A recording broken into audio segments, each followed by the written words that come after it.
बिस्मिल्लाहिर्रहमानिर्रहीम। Welcome to the Quaid Azam institute of medical and health sciences. तो midwifery obstetrics में हम लोग आज चैप्टर पढ़ रहे हैं जी, कॉम्प्लिकेशन ऑफ न्यू बॉर्न। ठीक है, तो देखिए जी, व्हाट इज़ बर्थ इंजरी, यानी कि पैदाइश के दौरान इंजरी होना क्या होता है। Occasionally during the birth process the baby may suffer a physical injury that is simply the result of being born। उन्होंने बोला कि डिलीवरी के प्रोसेस में क्या होता है, बेबी को फिजिकल इंजरी हो सकती है जो कि बेबी के बॉर्न होने का एक रिज़ल्ट होता है, यानी कि जिस ट्रैक्ट में से गुजर के वो आता है।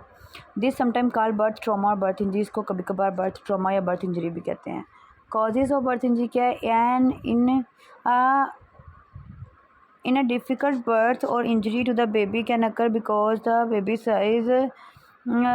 size or the position of baby during labor and delivery। उन्होंने बोला कि डिफ़िकल्ट बर्थ और इंजरी इसलिए हो सकती है क्योंकि बेबी का साइज़ और बेबी की पोजीशन जो है वो लेबर में मैटर करती है।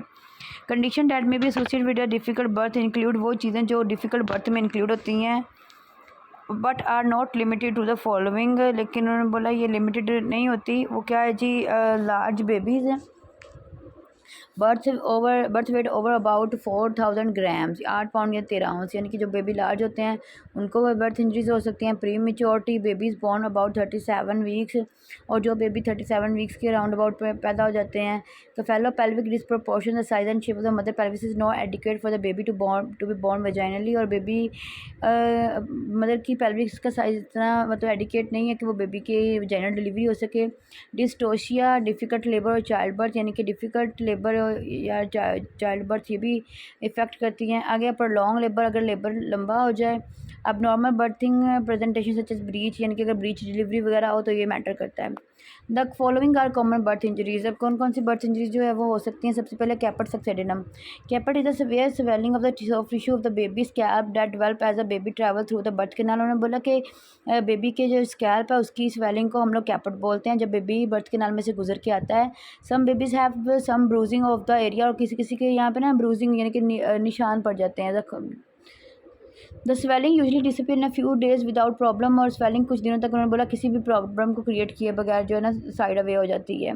Babies delivered by vacuum extraction are more likely to have this condition, और बेबी जो वैक्यूम डिलीवरी से होते हैं उनको ज़्यादा ये चांसेस होते हैं कैपेट बनने के।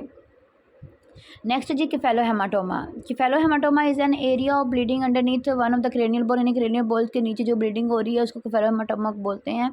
It often appear several hour after the birth and appears a lump on the baby's head. उन्होंने बोला ये पैदाइश के कुछ घंटों बाद अपीयर होती है, एक लंप सा बन जाता है बेबी के हेड पे। The baby resorb the blood depending on the size, baby जो है रिजॉर्ब कर लेता है उसको ब्लड को, डिपेंड करता है उसके साइज़ पे। Most cephalohematoma take 2 weeks to 3 months to disappear completion, यानी कि उन्होंने बोला मोस्टली जो किफेलोहेमाटोमा होते हैं वो 2 से 3 महीने लेते हैं, कभी कभार 2 वीक्स लेते हैं, कभी कभार 3 मंथ्स तक लेते हैं वो टोटली डिसअपीयर होने में। आगे है जी, if the area of bleeding is large, अगर तो ब्लीडिंग का एरिया लार्ज है। सम बेबीज़ में develop jaundice as a red blood cells breakdown, तो रेड ब्लड सेल्स के ब्रेकडाउन होने की वजह से कुछ बच्चों को जॉइंटस हो सकता है, यानी कि पीलिया हो सकता है। Bruising and forceps mark. Some babies may show sign on the face and had simply as a result of trauma or passing through the birth canal and contact with mother pelvic bone and tissues। कुछ बच्चों के ना निशान होते हैं, face पे होते हैं, हैंड पे होते हैं, वो इसलिए होते हैं क्योंकि वो बेबी जो बर्थ कैनाल में से गुजर के आता है पेल्विस बोन और टिश्यूज़ में से जब कॉन्टैक्ट से आता है ना उनसे होके, तो देन ये ना स्कार्स बन सकते हैं।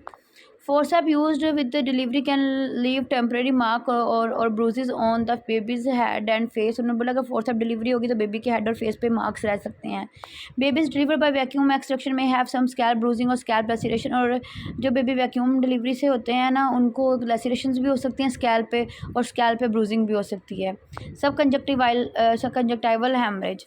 सब conjunctival haemorrhage is a breakage of small blood vessel in the eye of baby. Baby की आइज़ की जो स्मॉल वेसल्स होती हैं जब वो ब्रेकेज हो जाती है तो वो सब कंजक्टिवाइटल हेमरेज बोलते हैं। वन और बोथ ऑफ द आइज में have a bright red band around the iris, iris के अराउंड अबाउट उसके रेड एक बैंड बना होता है। This is very common and does not cause damage the eye, ये बहुत कॉमन है और इसकी वजह से आइज डैमेज नहीं होती। The redness is usually absorb in a week और टू 10 डेज, यानी कि ये रेडनेस जो है ना 1 वीक से 10 डेज के अंदर अंदर चले जाती है। आगे जी फेशियल पैल्सिस।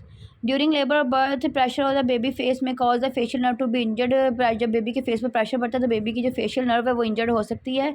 जिसमें also occur with the use of forceps और डिलीवरी, ये जब हम लोग डिलीवरी के लिए फोर्सअप यूज़ करते हैं तब भी ये मसला हो सकता है। The injuries is often seen often the when the babies cry, ये इंजरी तब होती है जब बच्चा क्राई करता है, तब हमें नज़र आती है। There is no movement on the side of the face, baby के एक साइड पे कोई मूवमेंट नहीं होती फेस के with the injury and the eye can not be close, और आँख उसकी बंद नहीं होती। The nerve only bruised, the paralysis usually improve in a week, यानी कि सिर्फ नर्व इफेक्टेड होती है, इसलिए जो ये पैरालिसिस है ना ये फ्यू वीक्स में इंप्रूव हो जाता है। If the nerve was trauma surgery में भी नीडेड, अगर नर्व को ट्रॉमा होगा तो फिर सर्जरी करनी पड़ेगी। आ गया जी brachial pulses.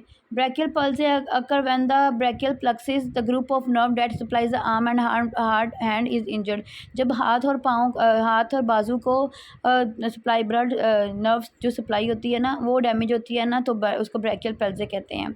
It is the most common when there is difficulty delivering the baby shoulder called shoulder dystocia, जब शोल्डर डिस्टोशिया होता है तब ब्रैकियल पल्से होने का खतरा होता है। The baby loses the ability to flex and rotate the arm, baby का अपना आर्म रोटेट और फ्लैक्स नहीं कर सकता। If the injury cause bruising and swelling around the nerves, अगर तो इंजरी की वजह से ब्रूजिंग और स्वेलिंग हो गया नर्व्स के around, movement should return with in a few month, तो कुछ मंथ के अंदर मूवमेंट जो है ना वो खुद ब खुद आ जाएगी। टीयरिंग ऑफ द नर्व में result in permanent nerve damage, अगर नर्व जो टीयर अगर फट गई है तो फिर नर्व डैमेज हो सकती है, परमानेंट नर्व डैमेज हो सकती है।